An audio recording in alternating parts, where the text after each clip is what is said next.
السلام عليكم ورحمة الله. مرحبا بكم على قناة الأعشاب دواء لكل داء. في هذه الحلقة بإذن الله سأقدم لكم علاج طبيعي للبلغم.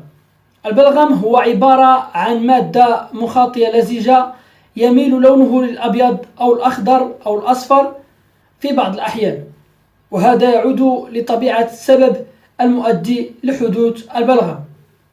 مصدره الرئتان، ويخرج عبر الجهاز التنفسي والحلق مسببا الضيق أثناء النوم للمصاب، ويصيب البلغم الصغار والكبار على حد سواء، ولا تختلف أسباب الإصابة، وإنما يكون الفرق في طريقة العلاج. ومن بين أسباب البلغم التعرض لنزلات البرد من رشح وسعال وإنفلونزا، التهاب في القصبات الهوائية والرئتين، الإصابة بالحساسية الموسمية في فصل الربيع وفترة لقاح المزروعات، الإصابة بنوبات من المغص في أسفل البطن والقيء في بعض الأحيان نتيجة لابتلاعه وخصوصا عند الأطفال، تناول بعض الأطعمة المسببة للحساسية وبعض مشتقات الألبان والبيض، التعرض لروائح كيميائية قوية مثل المنظفات أو استنشاق العطور، الإصابة ببعض الأمراض مثل السكري والسل. وفي هذه الحالة يكون البلغم مختلفا من حيث الرائحة، ويحمل أعراضا مختلفة تماما عن البلغم الناتج من أمراض البرد، ويكون عادة مصحوبا بالدم. وقد يظهر البلغم بألوان عدة، وكل لون يدل على حالة صحية معينة.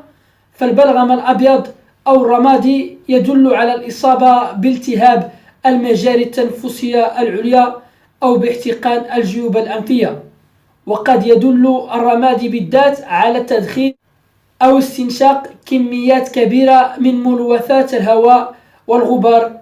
واللون الأخضر أو الأصفر الداكن يشير إلى الإصابة بعدوى فيروسية أو بكتيريا أو التهاب الجيوب الأنفية.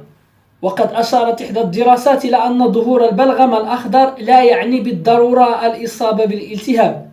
أما البلغم البني فيعاني منه المدخنون بالذات، وإذا لم يكن هو السبب فإن تناول بعض الشوكولاتة أو شرب القهوة قد يؤدي إلى ظهوره. وهناك أيضا اللون الوردي، إذ قد يعني ظهوره الإصابة بالودمة الرئوية أي وجود سوائل في الرئتين، وقد ينشأ كذلك نتيجة لنزيف بسيط. أما البلغم مع الدم فيدل على الإصابة بالتهاب القصبات الهوائية. أما خروج كمية لا بأس بها من الدم مع الكحة فقد يشير إلى الإصابة بالسل أو التهاب الرئوي أو سرطان الرئة أو الانسداد الرئوي. وهناك طرق عدة للتخلص من البلغم، وتعتبر الطرق المنزلية أكثرها استخداما. وهناك أيضا عدة أنواع من الأدوية المستخدمة لعلاج البلغم. أما الطرق المنزلية الطبيعية فهي التي سنقدم لكم في هذه الحلقة بإذن الله، فتابعوا معنا. من أفضل الطرق المنزلية الطبيعية لعلاج البلغم البخار، إذ يعتبر استنشاق البخار أفضل وأبسط طريقة للتخلص من البلغم، حيث إن استنشاق البخار عن طريق الأنف يساعد في جعل البلغم أكثر سيولة، وبذلك يسهل طرده خارج الجسم.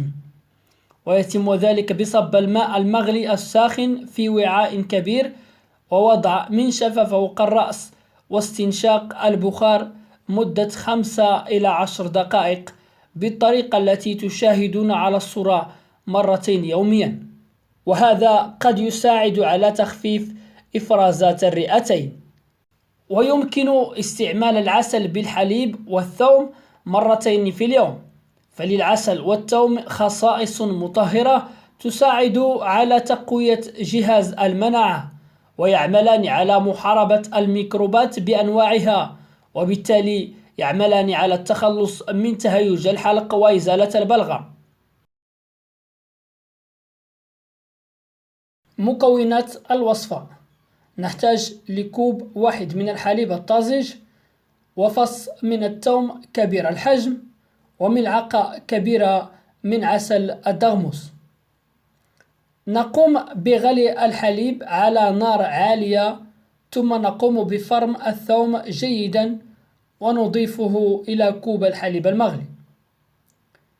بعد ذلك نضيف إليهم ملعقة كبيرة من عسل الدغموس، ثم نتركه قليلا ليبرد، ونقوم بخلط المكونات جيدا لنتأكد من ذوبان المحتويات.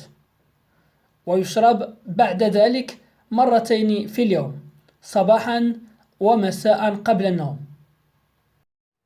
وبهذا مشاهدينا الكرام نكون قد وصلنا إلى نهاية حلقة اليوم.